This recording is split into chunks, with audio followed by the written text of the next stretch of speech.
amigão. Ah, vagabundo, vai pra cá lá.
Eu tô filmando!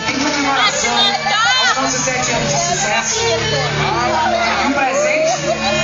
Porra, faltou Júnior agora! Ele tá tomando remédio. Ele tá tomando remédio pra não engravidar. A parte de casa que nossa governadora, minha tia Vilma. Chega muito pra mim.